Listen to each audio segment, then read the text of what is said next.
The courtroom was cold. Not the kind of cold that comes from air conditioning, no. This was the kind of cold that seeps into your bones when you know everyone in the room is waiting for you to break. Elena Vasquez stood near the entrance of courtroom 7B, her fingers trembling against the manila folder in her hands. She wore a simple black dress, no jewelry, no designer bag, just a woman standing at the edge of everything she had left. And across the room, Marcus Dean Whitfield, her ex-husband, sitting at the defendant's table like he owned the building. Tailored navy suit, gold cufflinks, catching the fluorescent light. A legal team of 4 men in matching charcoal ties, flanking him like soldiers. He leaned back in his chair, one arm draped casually over the backrest, whispering something to his lead attorney. Then he saw her, and he smirked. Not a subtle smile, not a polite nod, a full, teeth showing, disgustingly confident smirk, the kind of expression that says, "You really thought you could fight me?" Elena's stomach dropped. She could feel the eyes of every person in that courtroom sliding toward her. The clerk, the bailiff, the gallery of curious strangers who had come to watch this divorce and custody spectacle unfold like daytime television. She was alone. No attorney, no family behind her, just Elena and the echoes of 3 years of emotional warfare. But here's the thing, this story isn't really about Marcus and his smirk. No, this story is about what happened 7 minutes into that hearing, when the heavy oak doors at the back of the courtroom swung open, when every head turned, when the clicking of Italian leather shoes echoed down the aisle like a heartbeat. A man walked in, tall, commanding, the kind of presence that doesn't ask for attention, it demands it. He adjusted the cuff of his midnight black Tom Ford suit, and without a single word, he walked straight to Elena's side. The judge paused. Marcus's smirk disappeared. His attorney dropped his pen, and this man, this absolute stranger to everyone in that room, looked directly at the judge and said 5 words that turned the entire case upside down. "That woman is my wife." Now, if you want to understand how we got here, how a woman with nothing became the wife of one of the most powerful men in the country, you need to hear the whole story. And trust me, you are not ready for what comes next. Let's rewind 3 years before that courtroom, 3 years before that smirk, 3 years before those 5 words changed everything. Elena Vasquez was 26 years old, working double shifts as a night shift nurse at St. Mercy Hospital in downtown Chicago. She was beautiful, not the kind of beautiful that gets magazine covers, but the kind that makes you look twice. Warm brown eyes, a quiet strength in the way she carried herself, the kind of woman who could calm a screaming child with just a whisper. She met Marcus Whitfield at a charity gala she had no business being at. Her friend Priya had dragged her along. Marcus was the golden boy, heir to Whitfield and Crane, a mid-tier commercial real estate firm his father had built from the ground up. Charming, eloquent, the kind of man who knew how to make a woman feel like the only person in a room full of hundreds. They dated for 5 months, got married in 8, and that's when the mask fell off. It started small, little comments about her clothes, about how she didn't quite fit in at his business dinners. He'd correct her grammar in front of his colleagues, laugh when she mispronounced a wine name. She'd smile through it, swallow the sting, because she loved him, because she believed marriage was about patience. Then came the isolation. He convinced her to quit nursing, said he'd take care of everything. He moved her into his penthouse on Lake Shore Drive and slowly, methodically, cut her off from everyone she knew. No more Priya, no more Sunday calls with her mother, no more life outside Marcus. And then came Vanessa Blake, a junior associate at his firm, 23, blonde, Instagram verified. Elena found the messages on a Tuesday night while Marcus was in the shower. Not just flirtation, explicit, photos, plans, date locations Elena recognized because she had eaten at those same restaurants with him. When she confronted him, he didn't apologize. He didn't even flinch. He looked her dead in the eye and said, and I will never forget this line, "You should be grateful I even married you. You were nothing before me, and you'll be nothing after." The divorce was brutal. Marcus had a legal team. Elena had a legal aid attorney who was juggling 47 other cases. Marcus claimed she was emotionally unstable, brought in a psychologist, one who had never even met Elena, to testify that she was unfit to manage finances. The court awarded Marcus primary custody of their 2-year-old daughter, Lily. Elena got supervised visitation twice a month. No spousal support, no property, just a suitcase, and whatever dignity she could scrape off the courtroom floor. She stood outside the courthouse that day in January, snow falling on her shoulders, holding a photograph of Lily in a cracked phone screen, and she made herself a promise. I will come back for you. I will come back stronger. She moved into a studio apartment above a laundromat in Pilsen. The ceiling leaked when it rained. The heater worked only when it wanted to. She took a job waitressing at a 24-hour diner, pouring coffee and cleaning tables until 2 a.m. And every single night, before she went to sleep on that thin mattress, she opened a notebook and she wrote business plans, ideas, things she'd overheard from Marcus's meeting, strategies she'd absorbed without even realizing it during those years, trapped inside his world. She didn't know it then, but those years of silent observation, they were about to become her greatest weapon. Because across the city, in a glass tower overlooking the Chicago River, a man named Dominic Aurelius Cavallone was about to have the worst day of his life. And Elena Vasquez, this broken, discarded, underestimated woman, was about to walk right into the middle of it. But that part of the story, that's where everything changes.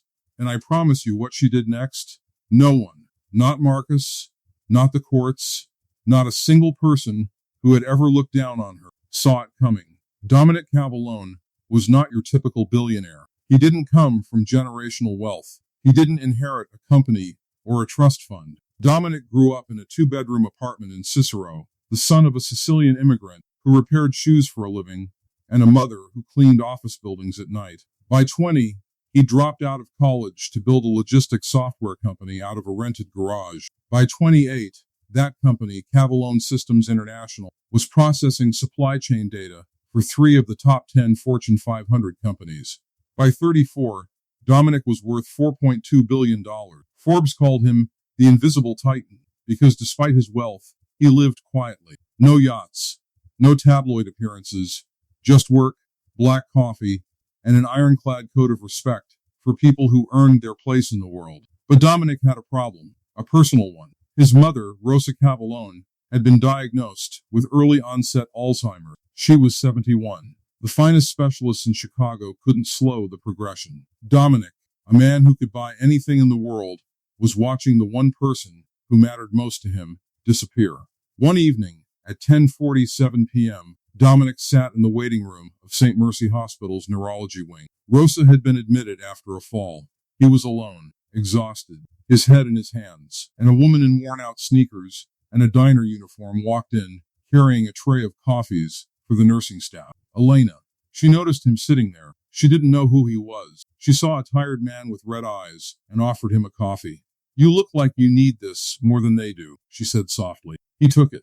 They talked. Not about business, not about money, about mothers, about loss, about what it feels like when the world takes something from you and doesn't even bother to explain why. She visited Rosa twice that week, not because anyone asked her to, not because she was paid, but because she remembered what it felt like to be forgotten in a hospital room, and she refused to let that happen to someone else's mother. Dominic noticed, and something inside him, something that had been locked away behind years of boardrooms and billion-dollar deals, began to crack open. Over the next 4 months, a quiet friendship formed.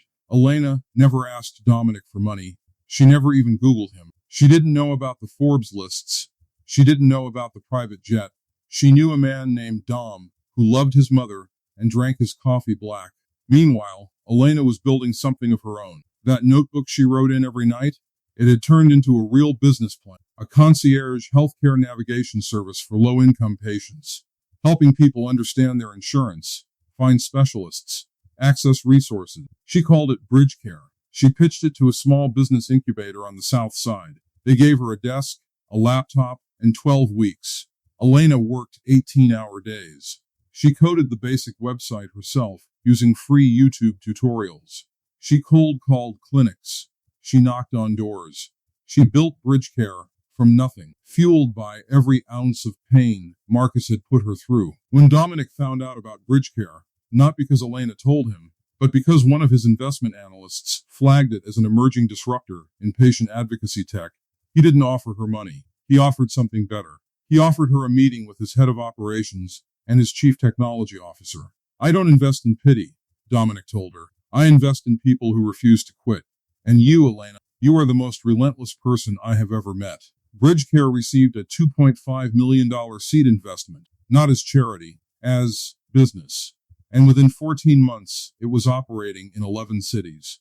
Somewhere in that process, between hospital visits with Rosa, late-night strategy calls, and arguments about user interface design, Dominic and Elena fell in love. Quietly, slowly, the way real love happens when two broken people finally find someone who understands their fracture. They married in a private ceremony on the shores of Lake Michigan. 12 guests.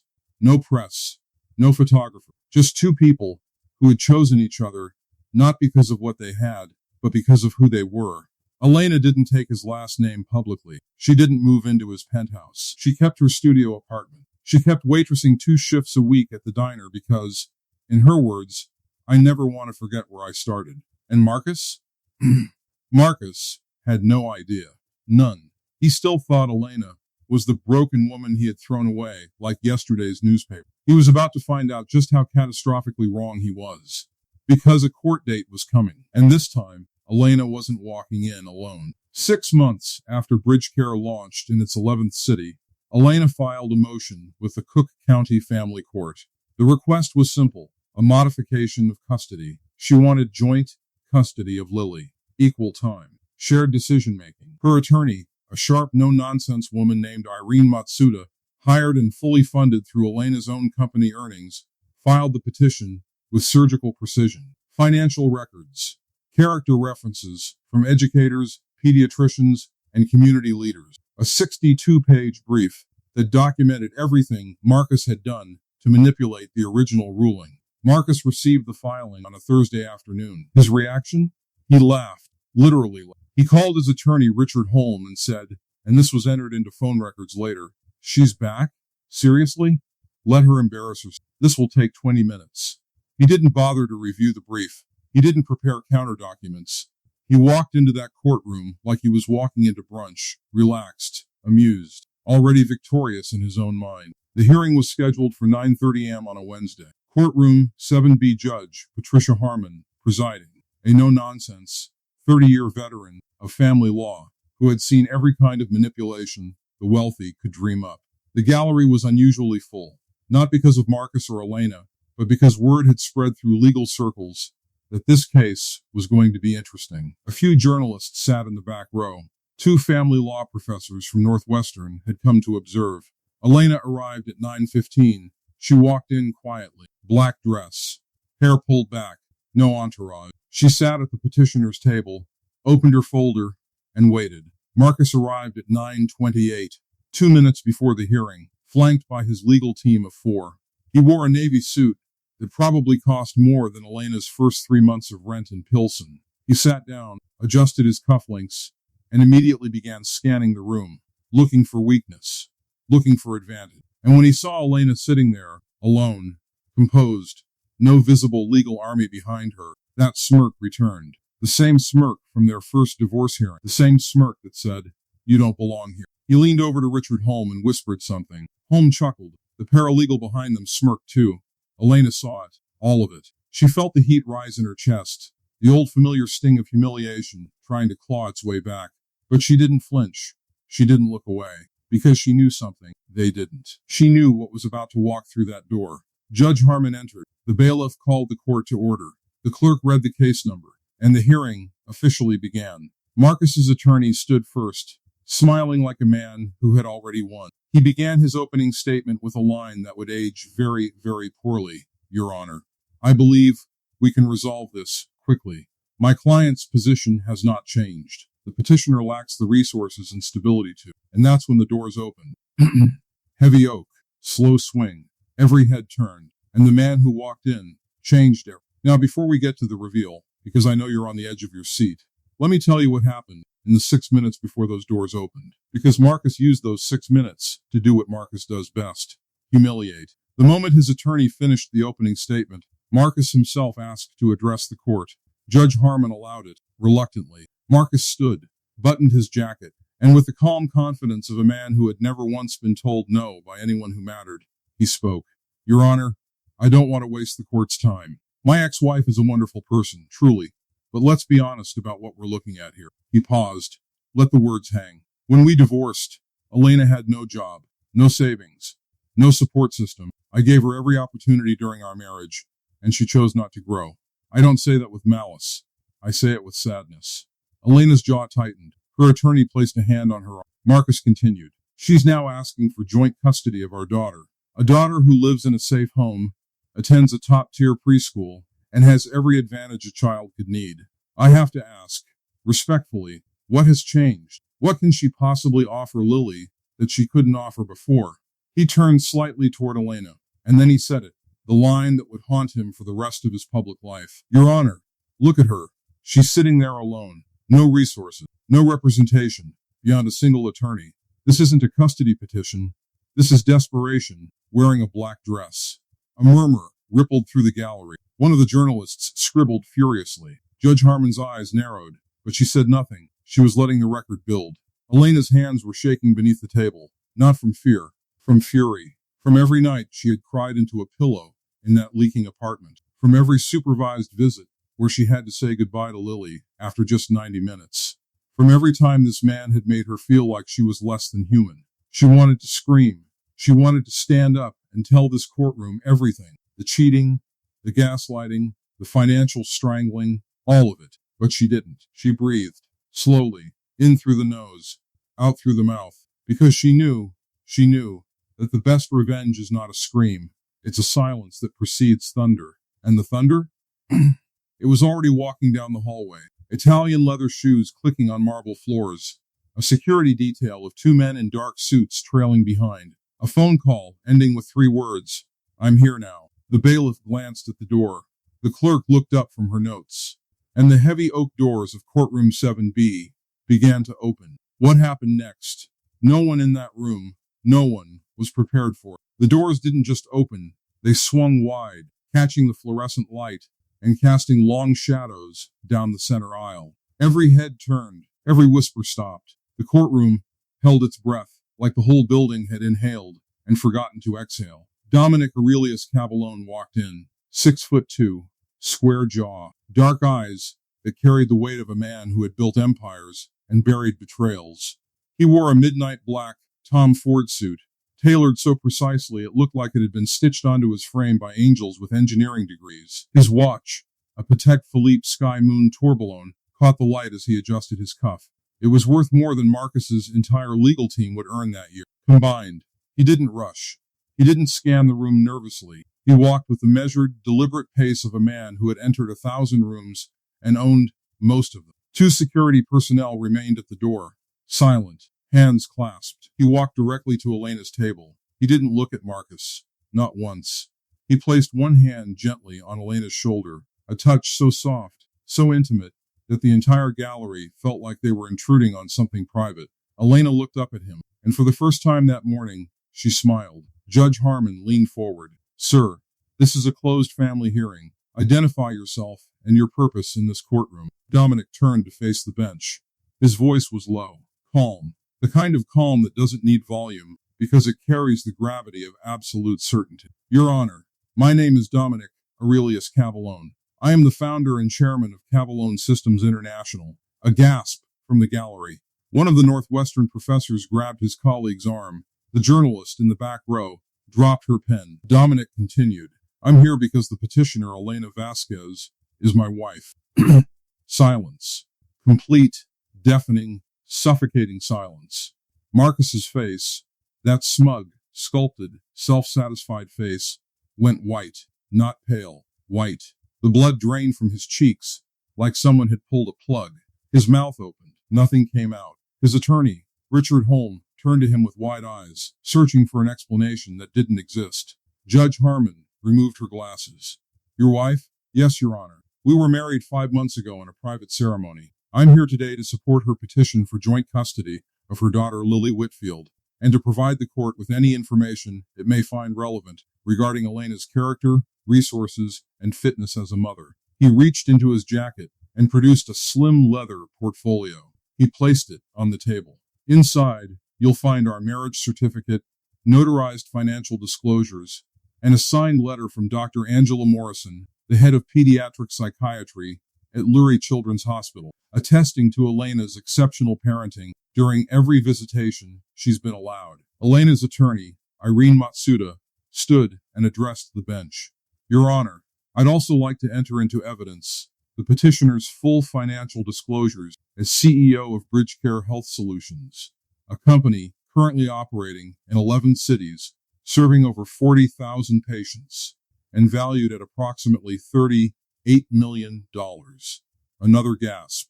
Louder this time. Marcus turned to Holm. That's not possible. She was a waitress. She was. Mr. Whitfield, Judge Harmon's voice cut through the room like a gavel strike. You will not speak unless addressed. Continue, Miss Matsuda.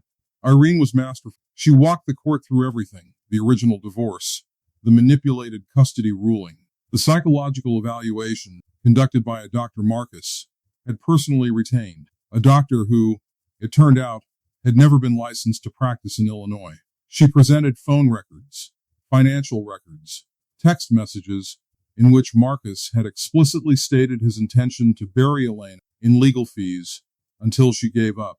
Every exhibit was like a brick, and with each one, the wall Marcus had built around himself crumbled a little more. But the moment, the real moment, came when Judge Harmon asked Dominic a direct question. Mr. Cavallone, in your own words, why are you here today? Dominic stood. He looked at the judge. Then he looked at Elena, and when he spoke, his voice cracked, just slightly, just enough to let the entire courtroom feel what was underneath the suit and the billions. Your Honor, I've built companies. I've closed deals worth more than some countries' GDP, but I have never, not once in my life, met anyone as strong as this woman. He paused. His jaw tightened. Elena didn't marry me for my money. She didn't even know who I was when we met. She offered me a cup of coffee in a hospital waiting room when my mother was dying. She held my mother's hand. She read to her. She sang to her in Spanish because my mother loved the sound of it, even when she couldn't remember her own name. A woman in the gallery wiped her eyes. The court reporter's fingers hovered motionless above the keys. Marcus Whitfield took everything from her. Her home, her confidence, her daughter. And he did it not because she was unfit, but because he could. Because the system let him. Because money talks louder than truth in rooms like this. He looked directly at Marcus now, for the first time, and his gaze was not angry. It was worse than angry. It was pity. You called her nothing. You said she had no resources, no representation. Dominic's voice dropped to barely above a whisper. You looked at this woman, a woman who built a healthcare company from a notebook and a broken phone, and you saw nothing. That tells this court everything it needs to know. Not about her, about you. The courtroom was silent for 7 full seconds. No one moved. Judge Harmon spoke.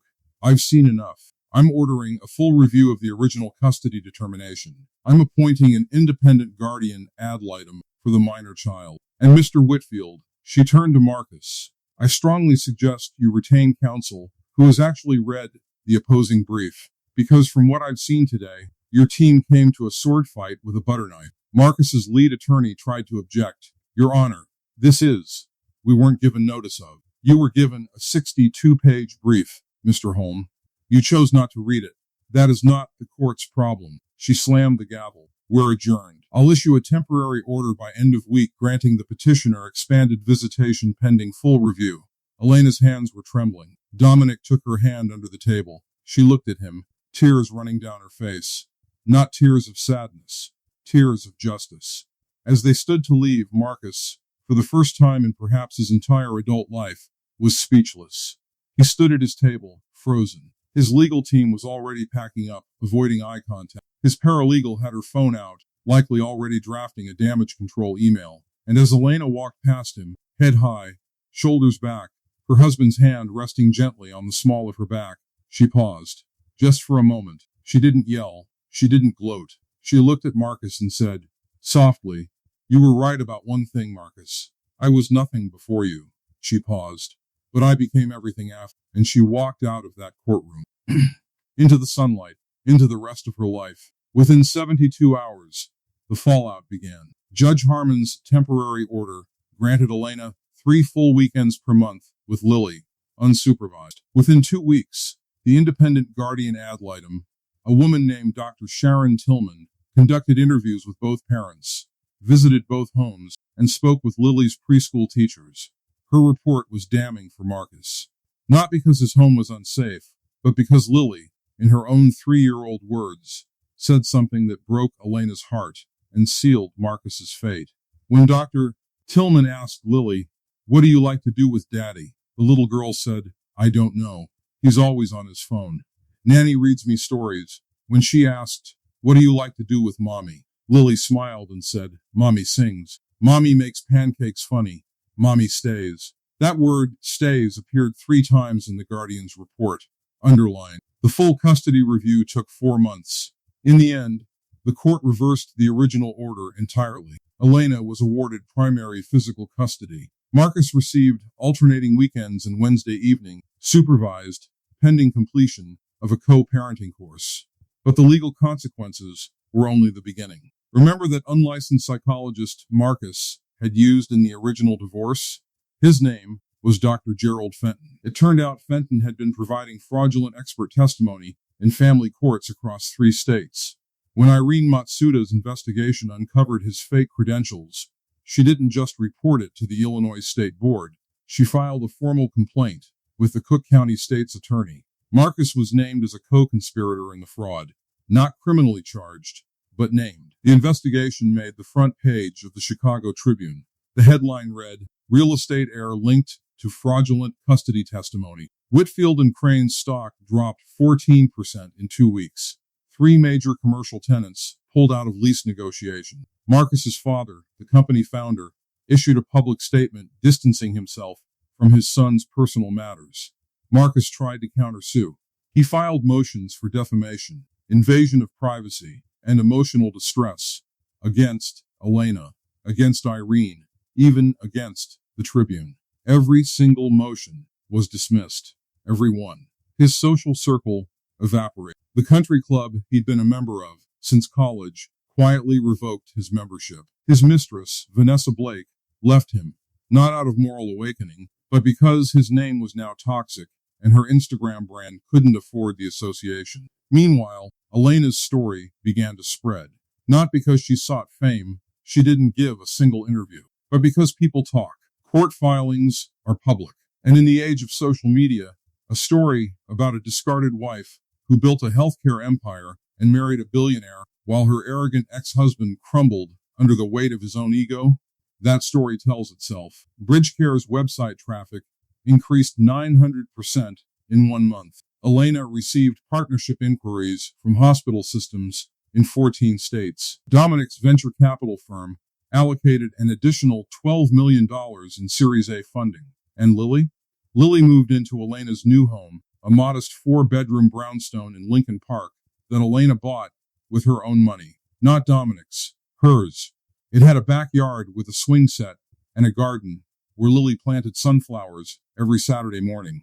Dominic would visit on weekends. He never tried to replace Marcus as Lily's father. He simply showed up, read her books, made pancakes badly by Elena's account, but Lily loved them anyway. And Rosa, Dominic's mother, despite the Alzheimer's, despite the fog that clouded her memory more each month, recognized Elena every single time she walked into the room. Every single time.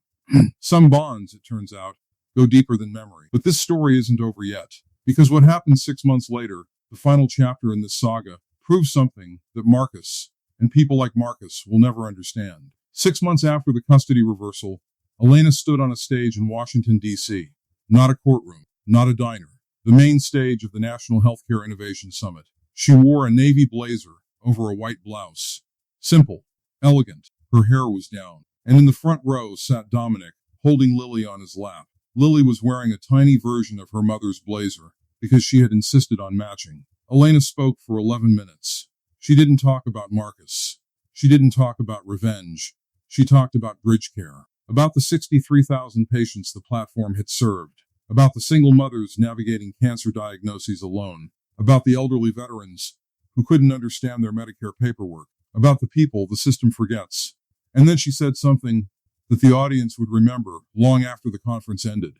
"I was once told I was nothing, that I had no resources, no value, no place at the table. And for a while, I believed it. I let someone else's voice become my truth. She paused, looked at Lily. But here's what I've learned. The people who tell you that you're nothing, they're not describing you. They're describing their fear of what you'll become when you stop believing them. The room stood, every single person. Now let me ask you something, and I want you to really think about this.